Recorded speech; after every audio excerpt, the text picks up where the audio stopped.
Jake Morrison looked at the strange blue message floating in front of him. The words glowed softly in the air above his desk at the Earth Space Command building. He had seen alien technology before, but this was different. The message came directly from space, from beings he had never met. Captain Morrison, the message said in perfect English, "You have been chosen to represent your species in the 847th Galactic Survival Challenge. This is a great honor for your young civilization." Jake read the message 3 times. He was a survival expert, trained by the military to live in any environment on Earth. But this was about surviving on an alien planet, with alien rules against alien competitors. The message continued with details about the competition. 30 days on a planet called Kepler 442c. No advanced technology allowed.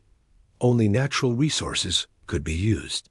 The winners would gain territory rights and respect throughout the galaxy. Jake walked to the window and looked out at the busy Earth. Below, flying cars moved between tall buildings. Robots helped people with their daily tasks. It was hard to imagine surviving without any of this technology.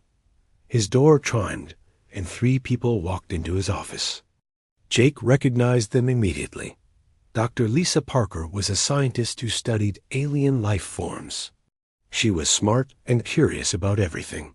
Tony Rodriguez was an engineer who loved to build things with his hands. Amanda Blake used to work in national parks and knew more about plants and animals than anyone Jake knew. "I guess you all got the same message," Jake said. Lisa nodded and sat down. The Zephyrian Council sent invitations to exactly 4 humans. They studied our records and picked us as the best survival team Earth could offer. Tony laughed. They probably don't know what they're getting into. Humans have been surviving without fancy technology for thousands of years. Amanda spread out some papers on Jake's desk. "I've been reading about the other species in this competition. The Vorvik are made of living crystal and use energy to shape matter.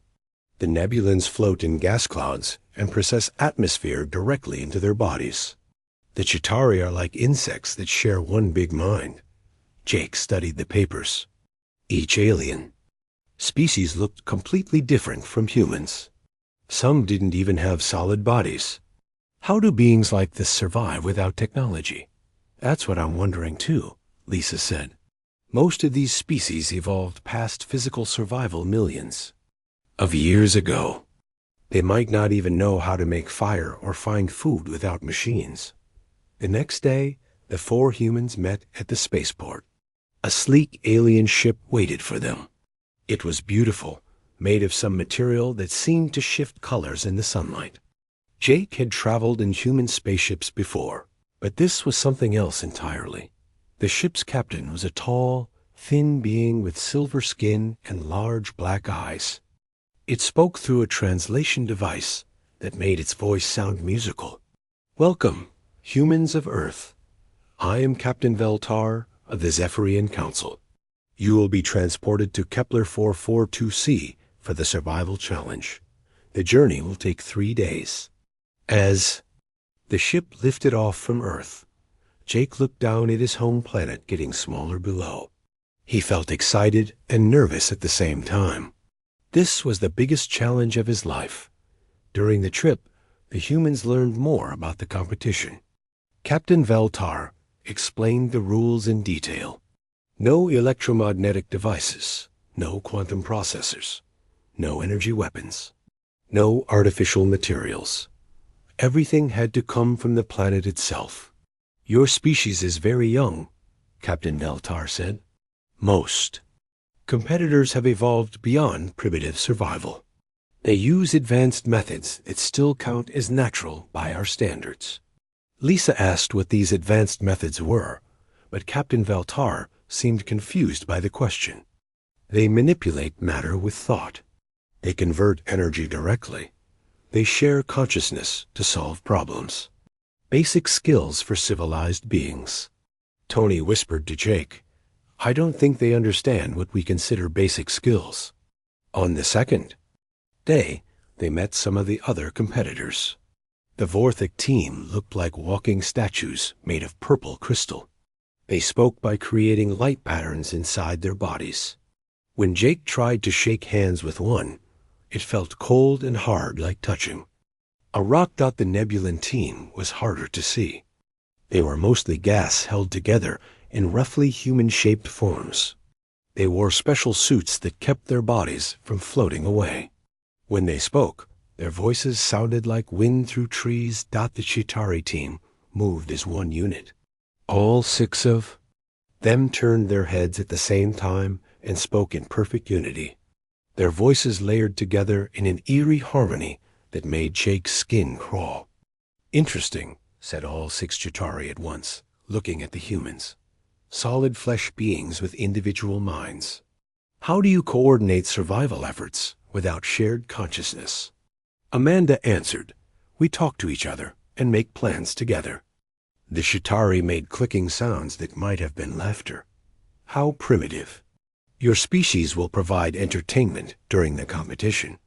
That night, the humans sat in their small cabin and talked about what they had learned. "Did you notice something weird?" Tony said. "None of these aliens seem to understand basic physical work. When I mentioned making tools from stone, that Vorthic looked at me like I was speaking a foreign language." Lisa nodded. "They all evolved to use energy and thought to manipulate their environment.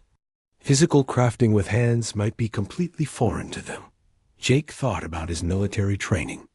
Survival school had taught him to make fire with sticks, to craft weapons from rocks and wood, to build shelter from natural materials. These were skills humans had used for thousands of years, long before they had any advanced technology. "What if," Jake said slowly, "what they call primitive is actually our biggest advantage?" Amanda smiled.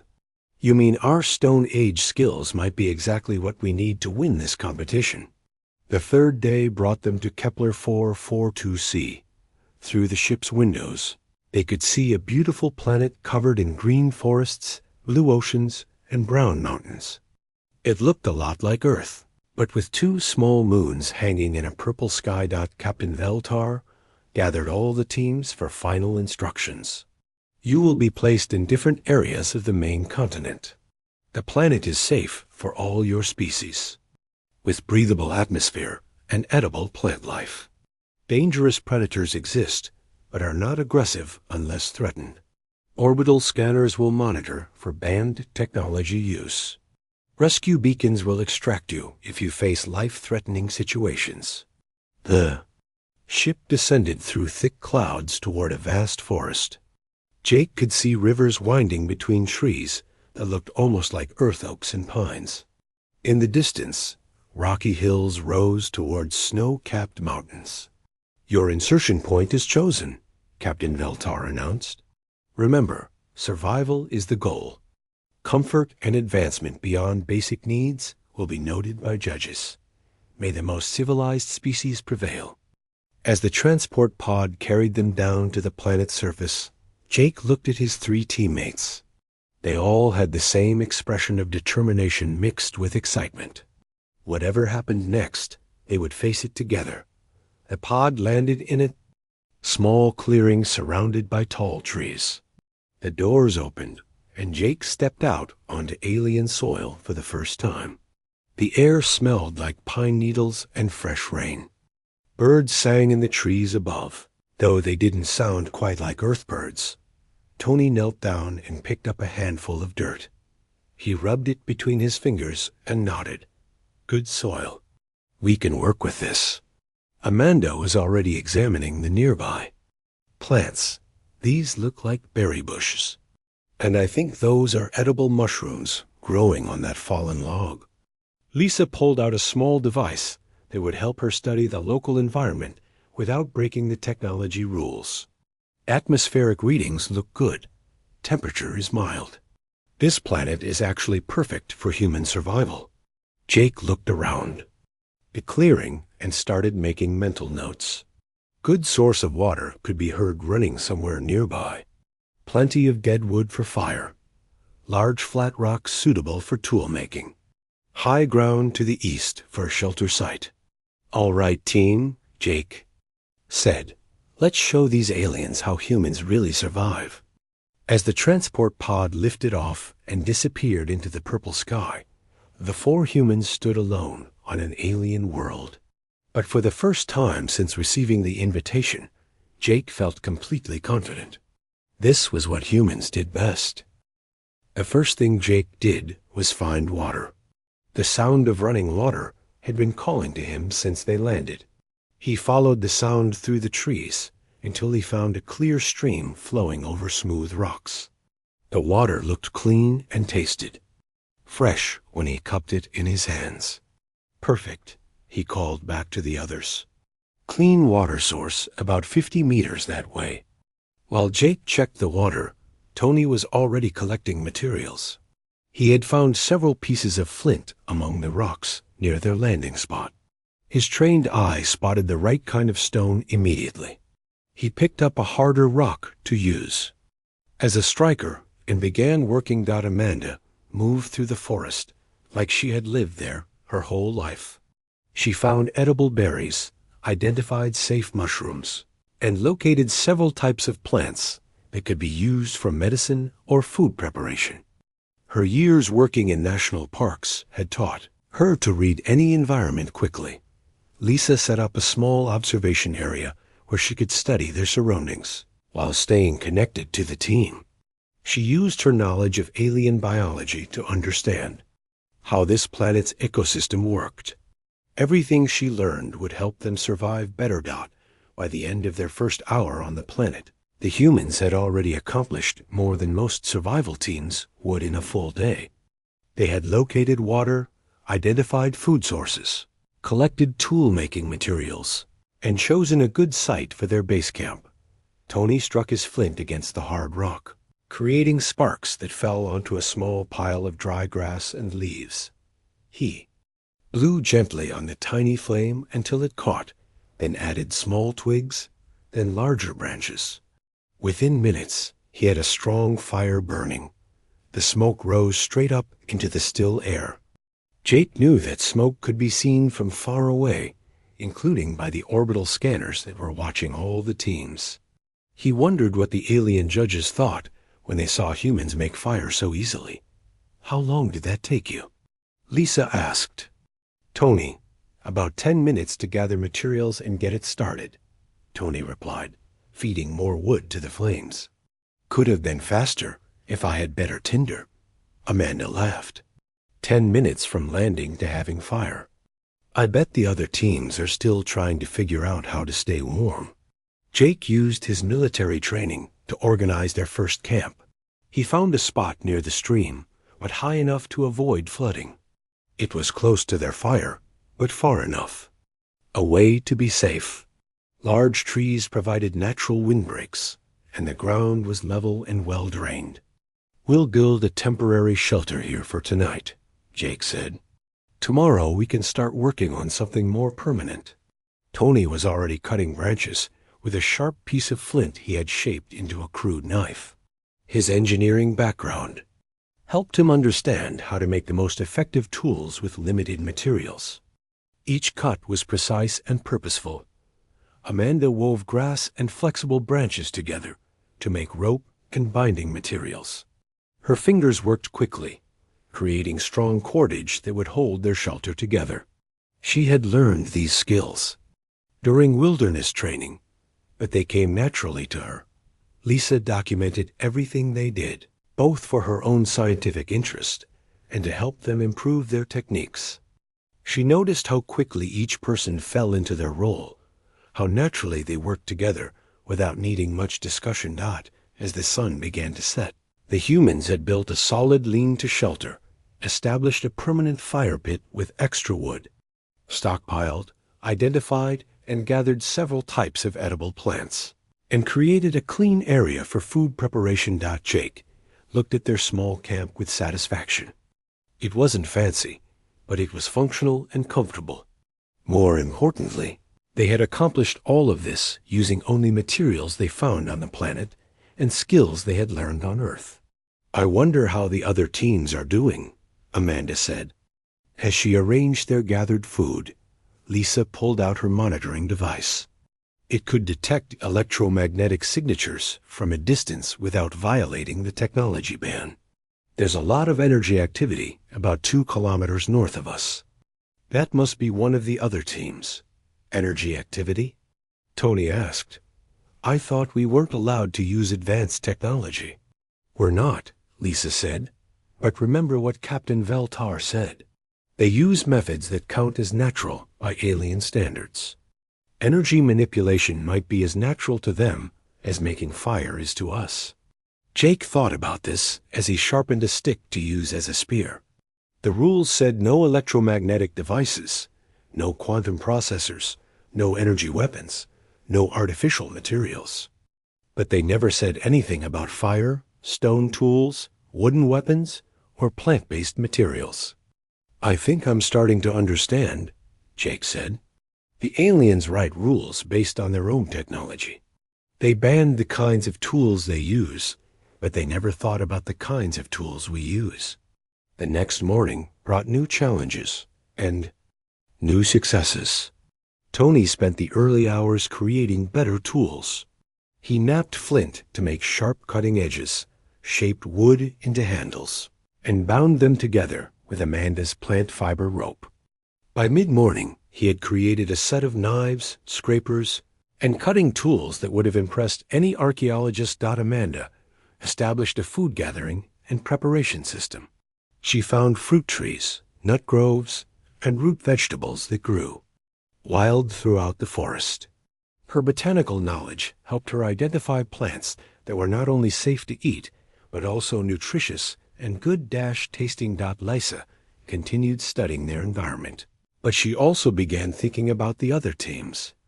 If the aliens had evolved past physical survival, how were they managing basic needs like food and shelter? Jake focused on expanding their camp. He selected trees to cut down for lumber, planned locations for different work areas, and thought ahead to what they would need for long-term survival. On their third day, something interesting happened.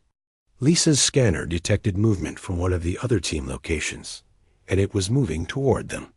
Someone's coming, she announced. Still about 1 kilometer away, but heading in our direction. The humans gathered near their fire and waited. Soon, they could see 3 figures moving through the trees. It was the Vorthic team, their crystal bodies catching and reflecting sunlight as they walked. The lead, Vorthic, approached their camp and stopped just outside the fire's warmth. When it spoke, its voice came from light patterns that flashed inside its crystal body, translated by a device it wore. Greetings, flesh beings. We have observed smoke rising from this location for 3 days.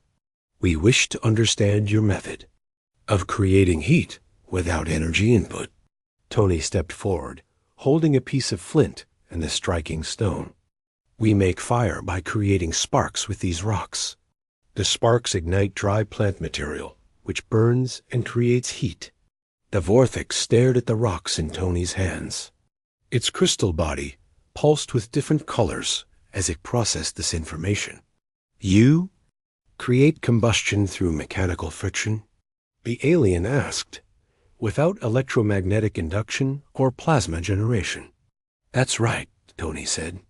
He demonstrated by striking the rocks together, creating a shower of sparks. Humans have been making fire this way for thousands of years. All 3 Vorthic began flashing rapidly, their internal lights creating a complex pattern that Lisa's device translated as excitement and confusion. This is remarkable, the lead Vorthic said. We have been attempting to generate heat through crystal resonance and energy focus, but our methods require significant concentration and provide limited warmth. Your fire produces consistent heat with no ongoing energy expenditure. Amanda invited the aliens to sit near their fire. The Vorthic seemed fascinated by the flames, turning their crystal bodies to catch and reflect the flickering light. How do you obtain nutrition? The second Vorthic asked, Looking at the food Amanda had prepared, Amanda showed them berries, nuts, and cooked roots. We gather these plants from the forest and prepare them for eating. Some taste better when cooked over the fire. The third Vorthik made sounds that the translator couldn't interpret. Finally, it said, "We have been attempting to convert mineral deposits into usable energy through geological resonance. The process is exhausting and provides minimal sustenance. Your method appears much more efficient." Jake began to understand just how different their survival approaches were. The aliens were trying to use advanced methods that were natural to their species, but poorly suited to this environment. Humans were using simple methods that worked perfectly in almost any environment. "Would you like us to show you how to gather forest food?" Amanda offered. The Vorthik spent the rest of the day learning human survival techniques. They couldn't make fire themselves because their crystal bodies couldn't grip the rocks properly, but they learned to maintain a fire once it was started. They couldn't digest the plant foods directly, but they learned how to process them into energy forms their bodies could use. That evening, after the Vorthik had returned to their own camp, the humans sat around their fire and talked about what had happened. "Did you see how amazed they were by simple fire?" Tony said. "Something we take for granted completely blew their minds." Lisa nodded. "I think we're starting to see the real challenge here. It's not about surviving on this planet. It's about surviving using methods that work on this planet. The aliens are trying to adapt their advanced techniques to a primitive environment. We're using primitive techniques that are perfectly designed for this kind of environment." Jake looked at their camp, which had grown significantly over the past few days. They now had a law. By day 10, the human camp looked like a small town. Jake stood on a hill overlooking their settlement and felt proud of what his team had accomplished. They had built multiple shelters, created workshop areas, established gardens, and even constructed a primitive but effective water management system. Tony had become a master craftsman in just over a week. His workshop contained dozens of tools, each designed for specific tasks. He had progressed from simple stone knives to complex mechanical devices. His latest creation was a bow that could shoot arrows with deadly accuracy. Amanda had transformed the area around their camp into a productive farming operation. She had identified the best soil, planted seeds from fruits they had eaten, and created irrigation channels to bring water from the stream. Fresh vegetables were already beginning to grow. Lisa had continued her scientific observations, but she had also become fascinated by how differently the various alien teams approached survival. Her daily reports documented the growing gap between human success and alien struggle. The Vorthik team visited the human camp every few days now. They had learned to maintain fire and process plant foods, but they still struggled with basic tasks that came naturally to humans. Their crystal bodies were not designed for physical manipulation of materials. The Nebulan team was having even more difficulty. Their gaseous forms could not interact with solid matter effectively. They floated above the ground in their containment. Suits tried to use energy fields to move objects, but this method was slow and exhausting. The Chitauri team had the most problems of all. Their shared consciousness was designed for complex group decision-making, but survival required quick, individual responses to changing situations. They spent hours in mental discussion before making simple choices about food or shelter. Jake was working on expanding their main shelter when Lisa came running up the hill with an urgent expression on her face. "Jake, you need to see this," she said, holding her monitoring device. "The Chitauri team just sent a formal complaint to the orbital observers. They're claiming we must be cheating somehow." Jake put down his tools and followed Lisa back to her observation area.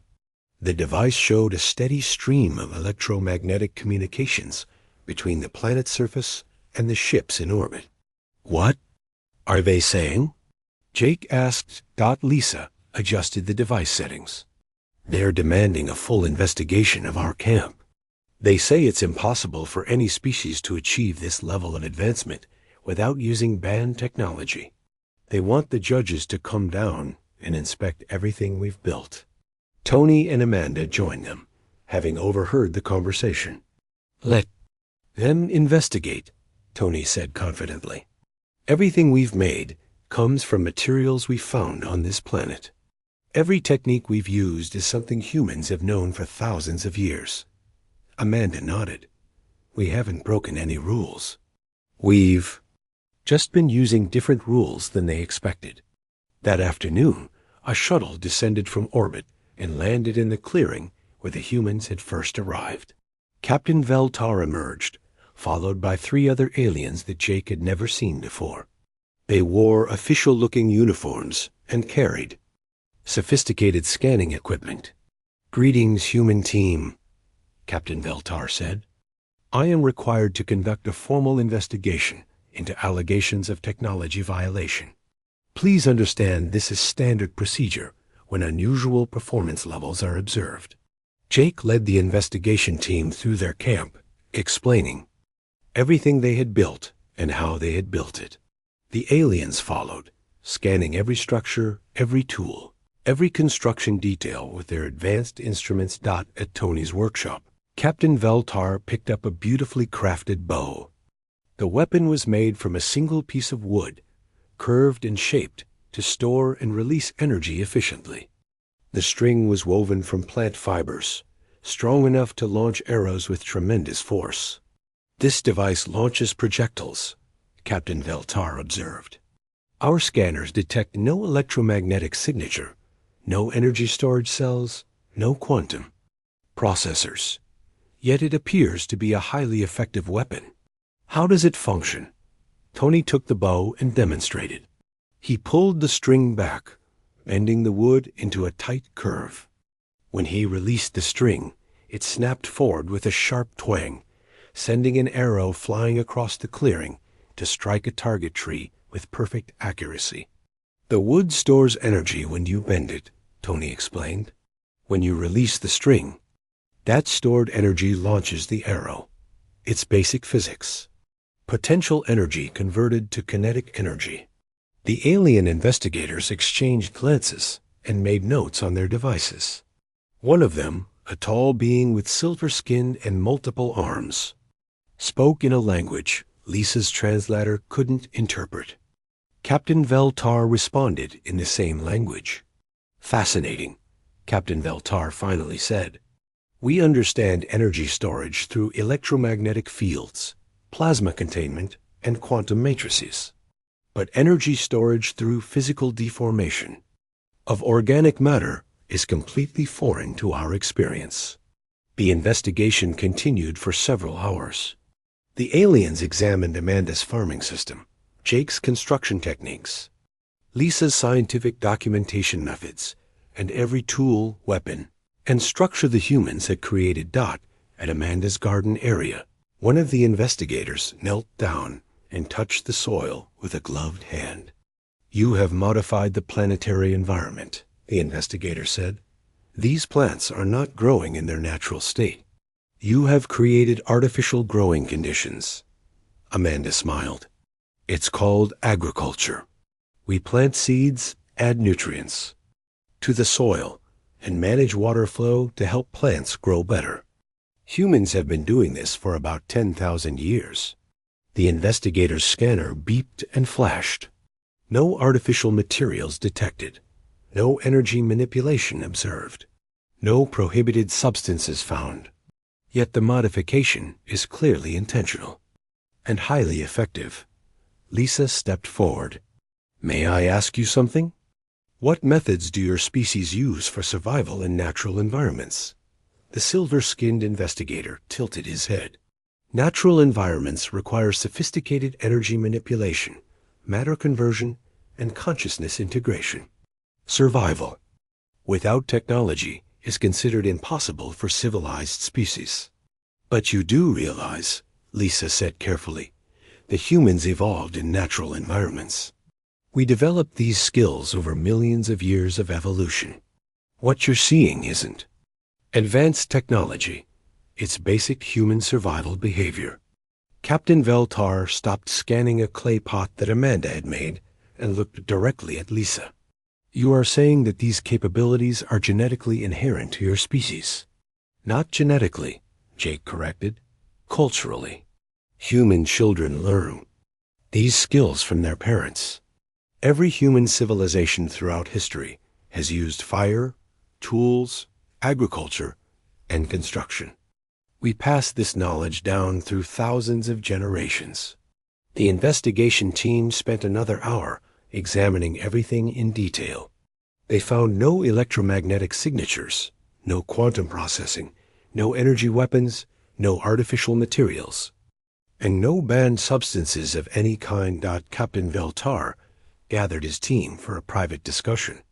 The humans waited nearby, confident in their innocence, but curious about what the aliens would conclude.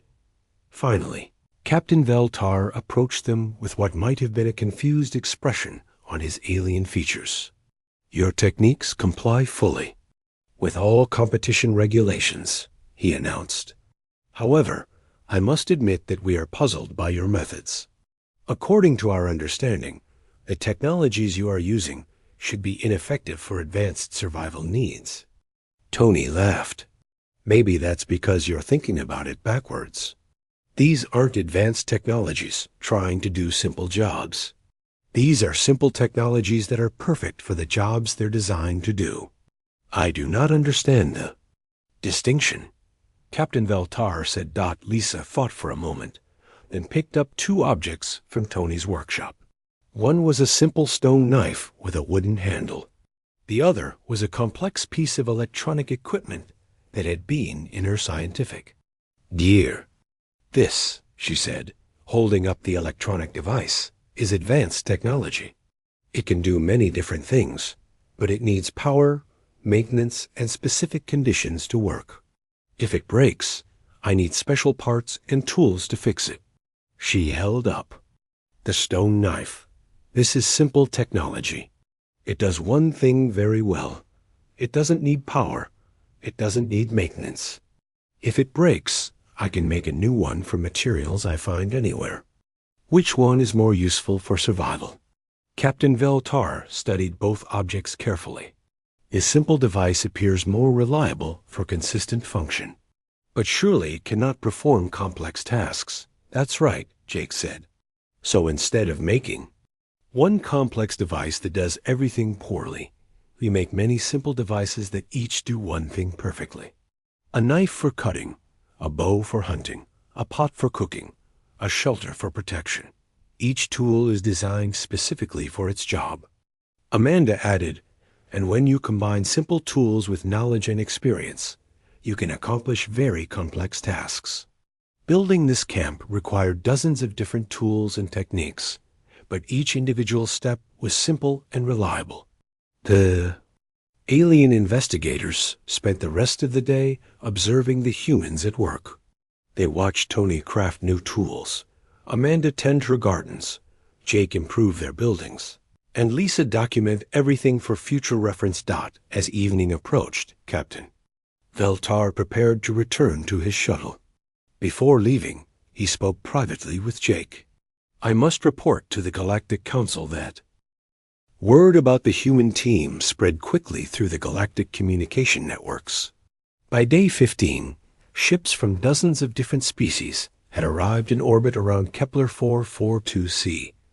They came not as competitors, but as observers, wanting to see for themselves how a primitive species could outperform advanced civilizations at survival. Jake woke up on day 16 to find Lisa standing at the edge of their camp, looking up at the sky through her observation device. How many ships are up there now? He asked. 23 at last count, Lisa replied. Representatives from the Galactic Science Council, the Interspecies Development Committee, and at least a dozen individual planetary governments. They're all here to watch us. The attention made Jake feel a bit uncomfortable, but it also filled him with pride. Humans were making an impression on the galaxy, and it was a good impression. Tony emerged from his workshop carrying his latest creation. It was a mechanical device made entirely from wood, stone, and plant fibers. But it could lift heavy objects using a system of levers and pulleys. "Check this out," Tony said, demonstrating how the device could move a large rock with just a small amount of force applied in the right direction. Basic mechanical advantage. I bet most of these alien species have never seen anything like it.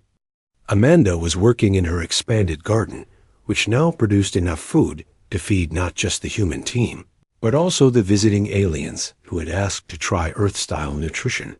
Her agricultural system had become so efficient that she was actually producing surplus food. "The Vorthic team wants to learn how to make pottery," Amanda told Jake. "They've been watching me work with clay, and they think they can adapt the techniques for their crystal-based crafting." Lisa looked up from her notes. "That's the third species this week that has asked us to teach them something. The Nebulans want to learn about fire management, and even the Chitauri are interested in individual decision-making techniques." Jake realized that something important was happening. The competition had evolved from a contest into a learning opportunity. The humans weren't just surviving better than the other species. They were becoming teachers. That afternoon, Captain Veltar returned to the planet's surface with a formal request from the Galactic Council. "The Council has voted to suspend the competitive aspects of this survival challenge," he announced. "Instead, they wish to establish this location as a temporary interspecies learning facility. If you agree, your team would serve as instructors, teaching survival techniques to representatives from various galactic civilizations." Jake looked at his teammates. They all seemed excited by the possibility. "What would this involve exactly?" Jake asked. "Species from across the galaxy would send small teams here to learn your methods," Captain Veltar explained. "You would teach them basic survival skills, demonstrate your techniques, and help them understand how to apply these methods on their own worlds." Lisa was practically bouncing with excitement. This could revolutionize interspecies relations. Imagine if different civilizations could share survival techniques, combining advanced technology with fundamental skills. Tony nodded enthusiastically. "I've got so many techniques I could teach. Tool-making, construction, mechanical engineering using natural materials.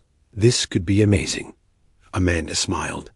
"And I could show them sustainable agriculture, plant identification, food preparation. Every species could benefit from understanding these basics." Jake made the decision for the team. "We accept. But we want to make sure this remains educational, not exploitative. We're teachers, not performers." Captain Veltar agreed to their terms, and within days, the human camp transformed into something resembling a wilderness university. Teams from different species arrived regularly, spending several days learning human survival techniques before returning to their home worlds. The first official student group was a team of young Vorthic who had volunteered to learn physical crafting techniques. Jake started them with the basics: how to select good stones, how to shape them into useful tools, how to bind materials together effectively. The crystal beings struggled at first. Their bodies were designed for energy manipulation, not physical construction. But they were determined to learn, and Jake was patient in his teaching. "Feel the weight of the stone," Jake instructed as he showed them how to knap flint. "Each piece has its own character. You have to work with the material, not force it to do what you want." One of the young Vorthic, whose crystal body glowed with blue light when excited, managed to create his first stone knife after hours of practice. "Instructor Jake," the Vorthic said, using the formal title they had given him. "This technique requires understanding the internal structure of matter, without technological assistance. It is very difficult, but also very satisfying." Tony worked with a group of Nebulan engineers who wanted to. Day 30 arrived with little fanfare. The original survival competition was officially over, but nobody wanted to leave. The human camp had become something no one had expected, a thriving center of interspecies learning that was changing how the galaxy thought about survival, technology, and cooperation. Jake stood on the hill, overlooking their settlement as the sun rose over Kepler 442c. What had started as a small clearing with 4 humans had grown into a bustling community. Workshop buildings, classroom areas, agricultural zones, and housing for visiting students stretched in all directions. The success was measured not just in buildings and population, but in knowledge shared and relationships built. Students from over 30 different species had learned human survival techniques and returned to their worlds with new skills and new ways of thinking about problem solving. Captain Veltar approached Jake with official documents from the Galactic Council. The competition judges have completed their final evaluation, Captain Veltar announced. While the original contest rules no longer apply due to the changed nature of this challenge, the Council has made official determinations about your team's performance. Jake called the others over to hear the results. Tony emerged from his workshop covered in wood shavings. Amanda came in from the gardens with dirt on her hands, and Lisa hurried over from the documentation center where she had been compiling the final reports. According to the original survival criteria, Captain Veltar read from his documents. The human team achieved complete success in all categories: superior shelter construction, excellent food procurement and storage, effective tool and weapon creation, sustainable resource management, and innovative problem-solving approaches. He paused and looked up from the documents.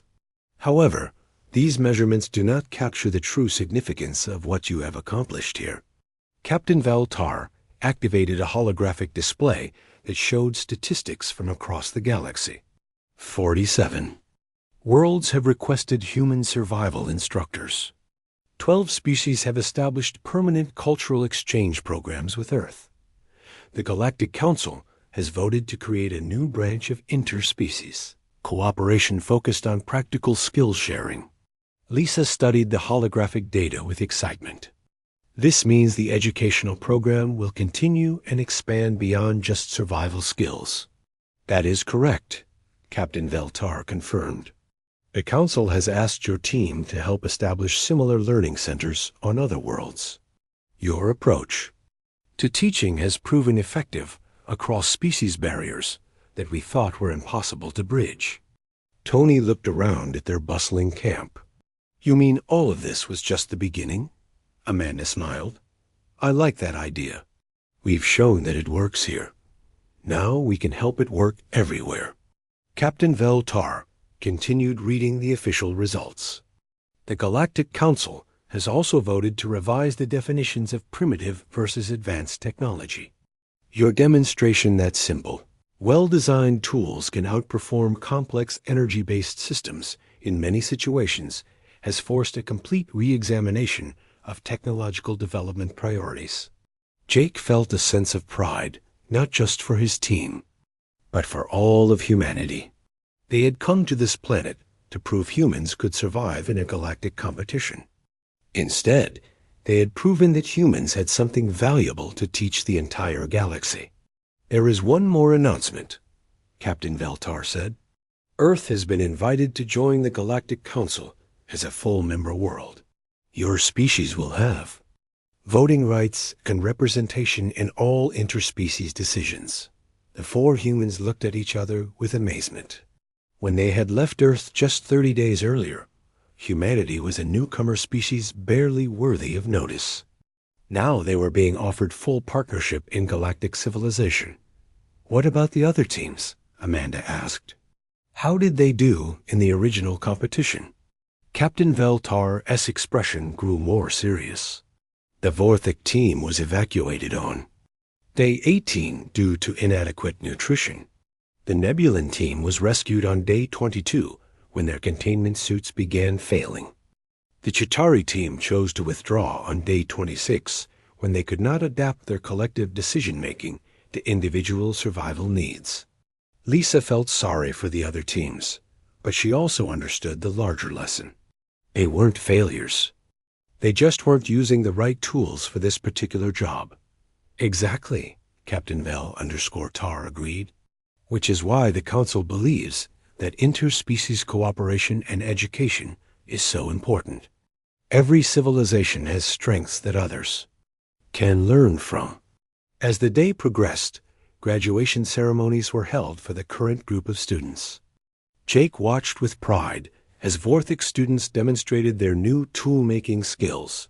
Nebulan engineers showed off mechanical devices they had built, and Chitauri individuals made quick survival decisions without consulting their hive mind. Tony had become something of a legend among engineering students throughout the galaxy. His workshop techniques were being adapted by species that had never considered the possibility of creating complex machines without energy sources. The best part, Tony told a group of graduating students, is that these techniques will work anywhere.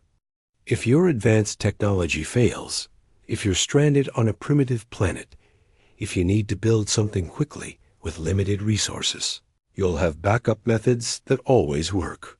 Amanda's agricultural program had produced the most dramatic results. Several species had already reported successful food production on their home worlds using techniques they learned from her. Growing your own food gives you independence, Amanda explained to her final class. You're not dependent on complex supply chains or vulnerable to technological failures. Plus, there's something deeply satisfying about eating food you grew yourself. Lisa had documented everything, creating the most comprehensive database of interspecies learning techniques ever assembled. Her work would be used to establish educational programs across the galaxy.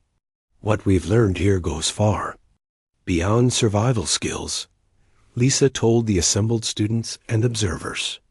We've learned that different species can share knowledge effectively when we focus on practical applications rather than theoretical differences.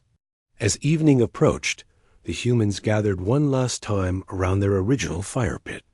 Tomorrow, they would return to Earth, but they would not be the same people who had left 30 days earlier. I keep thinking about what the Chitauri said when we first met them, Jake said. They called us primitive and said we would provide entertainment. I wonder what they think now. Tony poked at the fire with a stick, watching sparks rise into the darkening sky. I think they learned that primitive and ineffective are not the same thing. Sometimes the oldest solutions are the best solutions. Amanda looked around at the thriving community they had built. We came here to survive for 30 days.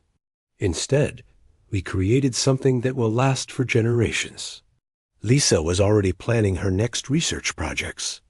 When we get back to Earth, I want to study how we can adapt alien techniques to help humans, just like we taught them to adapt our techniques. True cooperation goes both directions. Captain Veltar approached their fire one final time before they departed. I have a confession to make, he said. The Galactic Council did not randomly select your team for this competition. The humans looked up at him with surprise.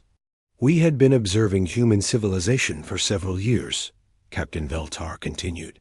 We noticed that your species had developed remarkable practical skills while advancing technologically.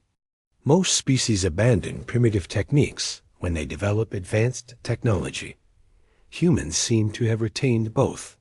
Jake nodded slowly.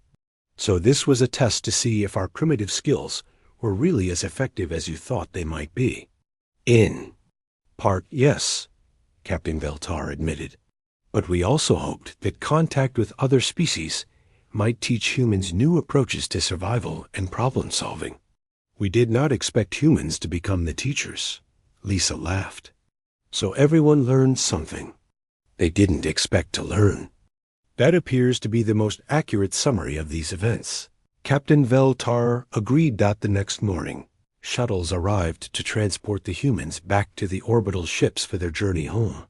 As they packed their few personal belongings, Jake took one last look around the settlement they had built. The workshops would continue operating with alien instructors trained in human techniques. The agricultural areas would keep producing food using Amanda's methods. The documentation center would continue collecting and sharing knowledge from across the galaxy. But most importantly, the friendships and partnerships formed here would continue growing. Species that had never cooperated before were now working together on projects that combined their different strengths. Tony picked up one of his handmade tools, a simple knife that had served him well throughout the competition. "I'm keeping this as a reminder," he said. "Sometimes the simplest solutions are the most powerful." Amanda gathered seeds from her garden to take back to Earth. "These will grow on Earth," she said. "And maybe Earth plants will grow on alien worlds too. Food connects everyone." Lisa carried her research notes and documentation equipment. Her work here would become the foundation for a new field of study that would influence interspecies relations for centuries. Jake looked up at the sky where the transport shuttles waited. "Ready to go home?" "Ready," Tony said. "But also ready to come back. This is just the beginning." As the